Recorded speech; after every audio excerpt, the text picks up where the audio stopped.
বিদায় হজের মর্মবাণী। শুক্রবার ৯ জিলহজ ১০ হিজরি সনে হজের সময় আরাফা ময়দানে দুপুরের পর হযরত মুহাম্মদ সাল্লাল্লাহু আলাইহি সাল্লাম লক্ষাধিক সাহাবার সমাবেশে এ ঐতিহাসিক ভাষণ দেন। হামদ ও সানার পর তিনি বলেন, হে মানুষ, তোমরা আমার কথা শোনো।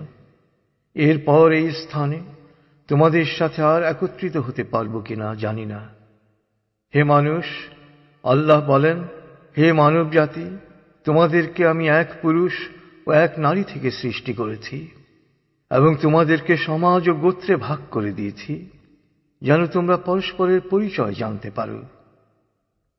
অতএব শুনে রাখো, মানুষে মানুষে কোনো ভেদাভেদ নেই।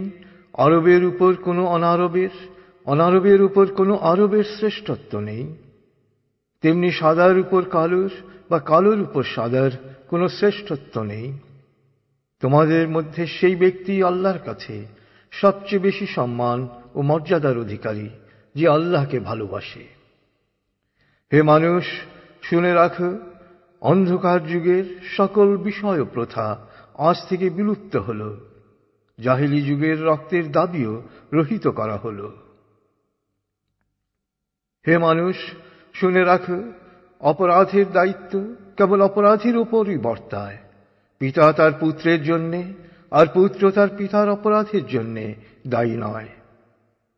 হে মানুষ, তোমাদের রক্ত, তোমাদের সম্মান, তোমাদের সম্পদ পরস্পরের জন্যে চিরস্থায়ীভাবে হারাম অর্থাৎ পবিত্র ও নিরাপদ করা হল। যেমন আজকের এই দিন, আজকের এই মাস, এই শহর সকলের জন্যে পবিত্র ও নিরাপদ। হে মানুষ, তোমরা ঈর্ষা ও হিংসা বিদ্বেষ থেকে দূরে থাকবে। ঈর্ষা ও হিংসা মানুষের সকল সদ্গুণকে ধ্বংস করে। হে মানুষ, নারীদের সম্পর্কে আমি তোমাদের সতর্ক করে দিচ্ছি। তাদের সাথে নিষ্ঠুর আচরণ করো না। তাদের উপর যেমন তোমাদের অধিকার রয়েছে, তেমনি তোমাদের উপর তাদেরও অধিকার রয়েছে। সুতরাং তাদের কল্যাণের দিকে সবসময় খেয়াল রেখো। হে মানুষ, অধীনস্থদের সম্পর্কে সতর্ক হও। তোমরা নিজেরা যা খাবে তাদেরও তা খাওয়াবে, নিজেরা যা পরবে তাদেরও তা পরাবে। শ্রমিকের শরীরের ঘাম শুকানোর আগেই তার মজুরি পরিশোধ করবে। হে মানুষ, বিশ্বাসী সেই ব্যক্তি যার হাত ও মুখ থেকে অন্যের সম্মান, ধন ও প্রাণ নিরাপদ। সে নিজের জন্য যা পছন্দ করে অন্যের জন্য তাই পছন্দ করে। হে মানুষ, বিশ্বাসীরা পরস্পরের ভাই। সাবধান, তোমরা একজন আরেকজনকে হত্যা করার মতো কুফরি কাজে লিপ্ত হও না। হে মানুষ, শুনে রাখো, আজ হতে বংশগত শ্রেষ্ঠত্ব বা কৌলীন্য প্রথা বিলুপ্ত করা হল। কুলীন বা শ্রেষ্ঠ সেই যে বিশ্বাসী ও মানুষের উপকার করে। হে মানুষ, ঋণ অবশ্যই ফেরত দিতে হবে। বিশ্বস্ততার সাথে প্রত্যেকের আমানত রক্ষা করতে হবে। কারো সম্পত্তি সে যদি স্বেচ্ছায় না দেয় তবে তা অপর কারো জন্য হালাল নয়। তোমরা কেউ দুর্বলের উপর অবিচার করো না। হে মানুষ, জ্ঞানীর কলমের কালি শহীদের রক্তের চেয়েও মূল্যবান। জ্ঞান অর্জন প্রত্যেক নরনারীর জন্য ফরজ, কারণ জ্ঞান মানুষকে সঠিক পথ দেখায়। জ্ঞান অর্জনের জন্য প্রয়োজনে তোমরা চীনে যাও। হে মানুষ, তোমরা তোমাদের প্রভুর ইবাদত করবে, নামাজ কায়েম করবে, যাকাত আদায় করবে, রোজা রাখবে, হজ করবে আর সংঘবদ্ধভাবে নেতাকে অনুসরণ করবে। তাহলেই তোমরা জান্নাতে দাখিল হতে পারবে। হে মানুষ, শুনে রাখো, একজন কুশ্রী কদাকার ব্যক্তিও যদি তোমাদের নেতা মনোনীত হয়, যতদিন পর্যন্ত সে আল্লাহর কিতাব অনুসারে তোমাদের পরিচালিত করবে, ততদিন পর্যন্ত তার আনুগত্য করা তোমাদের অবশ্য কর্তব্য। হে মানুষ, শুনে রাখো, আমার পর আর কোনো নবী নেই। হে মানুষ, আমি তোমাদের কাছে দুটো আলোকবর্তিকা রেখে যাচ্ছি। যতদিন তোমরা এই দুটো অনুসরণ করবে ততদিন তোমরা সত্য পথে থাকবে। এর একটি হল আল্লাহর কিতাব, দ্বিতীয়টি হল আমার জীবন দৃষ্টান্ত।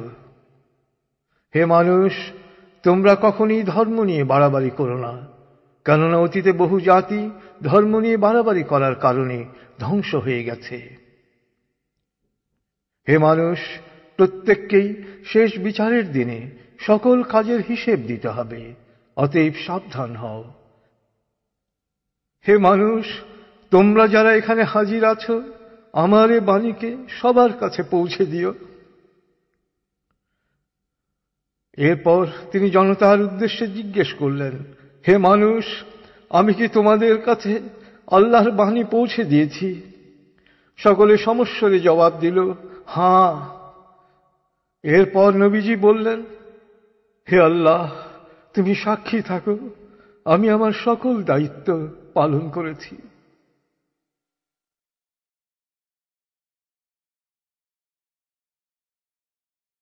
রাসূলুল্লাহ সাল্লাল্লাহু আলাইহি ওয়াসাল্লামের উম্মত হিসেবে আমাদেরও দায়িত্ব তার এই শেষ বাণী সবার কাছে পৌঁছে দেয়া।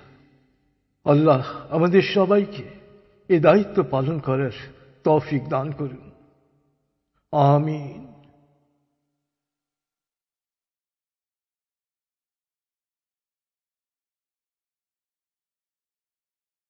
প্রিয় শরীদ, কোরআন এবং রাসূলুল্লাহ সাল্লাল্লাহু আলাইহি ওয়াসাল্লামের বাণীবদ্ধ এই সিডির কোনো কপিরাইট নেই। সিডিটি কিনে বা কপি করে যত খুশি বিতরণ করতে পারেন, শেয়ার করতে পারেন ইন্টারনেটে, ইমেইলে অ্যাটাচ করে পাঠাতে পারেন বন্ধু বান্ধব ও পরিচিতদের কাছে। আন্তরিকতার সাথে যত বেশি সংখ্যায় সম্ভব এটি বিতরণ করুন। নবীজির অনুসারী হিসেবে আপনিও তখন বলতে পারবেন, হে আল্লাহ, আমিও আমার দায়িত্ব পালন করেছি। যে কোনো তথ্যের জন্য ভিজিট করুন www.quantummethod.org.bd। ফোন 880293414441।